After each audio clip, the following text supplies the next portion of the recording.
Hello, and welcome to Brainy Mood. In today's episode, you'll discover 3 smart ways to tune your mind and body to help you become more productive through a phenomenon called deep work. So, make sure you watch till the very end. Now, let's begin. Deep work. In this fast-paced world, filled with innovative ideas and groundbreaking technology, work efficiency should be at an optimum level. There is artificial intelligence for almost every human activity, from simple jobs like driving to working out complex mathematical equations in a millisecond. Our lives have become faster and easier. Technology was invented to make us more efficient at what we do, but unfortunately, most of us lack that efficiency. This has negatively affected countless individuals and organizations, as productivity levels have dramatically dwindled over the years. Then deep work came along and changed the game. Thanks to deep work, people are more efficient and complete tasks easier than before. Such people enjoy juicy rewards due to their professionalism, strong work ethic, and high efficiency. What is deep work all about? The originator of the deep work concept, Cal Newport, discovered that the reason most people are ineffective is that they are unable to concentrate on their work for long periods. If only people will concentrate and get rid of distractions and interruption, there's no telling the levels of effectiveness that they can achieve. Therefore, he defined deep work as the ability to concentrate on a cognitively demanding task without losing focus. It is a skill that helps you master complicated tasks easily and produce flawless work. Interestingly, though the practice of deep work has been popularized, it is becoming rare, and the few people who possess this skill always find themselves at the top of the food chain. But how do they go about achieving that skill? Let's find out. 3 steps to do deep work. 1. Learn to practice deep work. Getting things done effectively doesn't come by luck or magic. It takes hard work, discipline, critical thinking, and some level of intelligence. However, nothing beats constant practice. Practice helps you gain mastery of certain tasks and eliminates lethargy. So, the best way to do deep work is to learn how to practice. After all, practice, they say, makes perfect. Therefore, make it a daily routine to practice it. But then, how do you practice deep work? To practice deep work, set aside some time to practice. First, allocate some time during the day dedicated to the practice of deep work. It could be a few minutes or hours. What is most important is to practice. Focus on one activity. During your practice time, just focus on one activity and try to do it to the best of your ability. The best advice is to start small, maybe 20 minutes a day of focus on one activity, and work your way upwards. Plan your practice time. Also, remember to schedule what you're allowed to do and not to do during the deep work practice.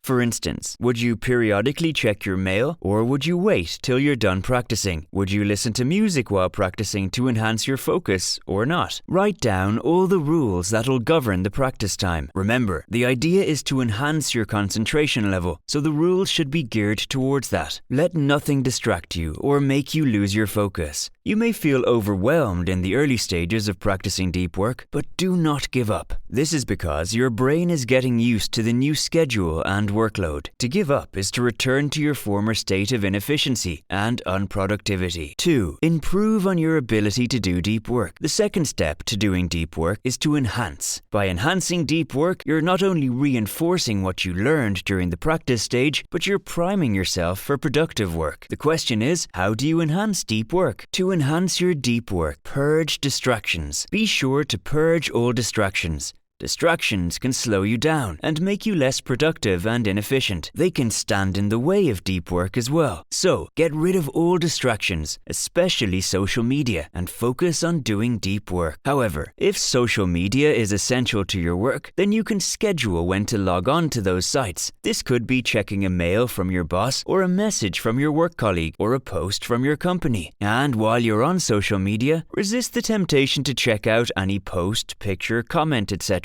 that is irrelevant to your work. Be focused on what is central to your work and set a time limit so that you don't end up wandering off to other apps. Use time pressure. Put yourself under time pressure. What this means is you will cut the average time it takes you to complete a particular task in half. That is, if a task would normally take 4 hours to finish, try to get it done in under 2 hours. Time pressure helps you to maximize and use time efficiently. It conditions the brain to stay focused because it has little time to complete a task than it normally would have. Use time pressure to train yourself to be more disciplined and attentive to detail. Time pressure would enhance your ability to do deep work by helping you to complete tasks more quickly without sacrificing efficiency. Think deeply. Make time for deep thinking. One way to improve efficiency at work is to think deeply. So, dedicate a few hours in a week to deep thinking. It could be about a particular task or topic that is of interest to you. Think deeply about it and weigh it from all angles. This will improve your capacity to think critically and on the spot. It'll enhance the way you go about your work and make you more efficient. Deep thinking will condition your mind to take on difficult and complex tasks and complete them expertly. Deep thinking improves deep work by unlocking your critical thinking skills and creativity. Memory games. Another playful way to enhance your brain's capacity and its ability to focus is memory games. Memory games improve your attention, concentration, memory, and focus. It triggers the parts of the brain that are responsible for both short-term and long-term memory and trains them to memorize images. This makes the brain sharper and increases your proficiency level. Memory games also intensify critical thinking, which is essential to deep work. It deepens your analytical skills and strengthens your ability to think rationally. 3. Take control of your shallow work. The final step to doing deep work is to control the shallow works in your life. Shallow work is defined as any work which doesn't require constant focus and concentration. It is the type of work that can be effectively done even amid distractions. The major difference between deep work and shallow work is the levels of concentration required to perform a task and its outcome. Examples of shallow work include work on social media, checking emails, sitting in a meeting, filling out forms, etc. These works have the potential of getting in the way of deep work if they are not controlled. To control shallow work, plan your day. To control shallow work, allot every minute of your day to a specific task. Schedule your day and allot time blocks to each activity, including eating, sleeping, and hobbies. Make sure shallow work receives less time, while deep work enjoys the bulk of your day. You can even combine 2 or more shallow works before and after you've done deep work. The idea is to control shallow work and avoid the temptation of letting shallow work control you. Doing so increases your productivity, both in your personal and professional life. Equipped with this information, you can begin harnessing the power of deep work. It takes a lot of time, effort, discipline, and dedication to master it. There may come these odd times when you feel like giving up, because deep work seems like a lot of work. However, when you witness the dramatic change in your life and the high levels of productivity you're exhibiting, you'll be happy you didn't give up. Deep work is a sure way to get things done efficiently and effectively. And that brings us to the end of today's video. Leave a comment in the comment section telling us what you think about this video. Thanks for watching. See you in the next episode.